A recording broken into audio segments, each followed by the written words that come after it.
Qualification BS या MA Urdu अगर आपने की हुई है तो इसमें अप्लाई पूरे पाकिस्तान से आप अप्लाई कर सकते हैं। ऐसे ही वालेकुम dear viewers, welcome to Urdu jobs updates. Pakistan army में सिपाही से लेकर कप्तान तक की भर्तियों की अपडेट के लिए हमारे इस चैनल उर्दू जॉब्स अपडेट को सब्सक्राइब करके बेल के निशान पे क्लिक करके ऑल नोटिफिकेशन कर दें, ताकि जो ही भर्तियां ओपन हों उसकी तमाम तरह इंफॉर्मेशन आप लोगों तक पहुंच सके। डियर सब्सक्राइबर, इस वक्त पाकिस्तान आर्मी में कैप्टन की भर्ती होने जा रही है, जिसमें लेडी कैडेट कोर्स 24 के तहत पाकिस्तान में कैप्टन की भर्ती होने जा रही है।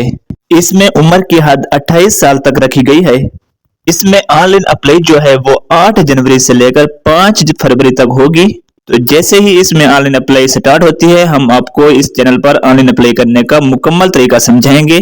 अगर जहां पर हम क्वालिफिकेशन की बात करें तो आर्मी एजुकेशन क्राफ्ट्स में भी असामियां आई हुई हैं, जिसके लिए क्वालिफिकेशन बीएस या एमए उर्दू अगर आपने की हुई है तो आप इसमें इजीली अप्लाई कर सकते हैं। इसके अलावा बाकी तमाम क्राफ्ट्स में आपने इंजीनियरिंग की डिग्री हासिल की हुई है तो आप इसमें अप्लाई करने के लिए अहल हैं। मोस्टली वो तमाम कैंडिडेट्स अप्लाई करें जिन्होंने बीएस या बीएस उर्दू में की हुई है। वो एजुकेशन क्राफ्ट में एज अ कैप्टन 16 स्केल पे अप्लाई कर सकते हैं। इसमें अप्लाई पूरे पाकिस्तान से आप अप्लाई कर सकते हैं। ऐसे ही इसमें अप्लाई ओपन होती है। हम आप लोगों को उर्दू जॉब्स अपडेट पे ऑनलाइन अप्लाई करने का मुकम्मल तरीका सिखाएंगे। तो मिलते हैं एक नई वीडियो के साथ।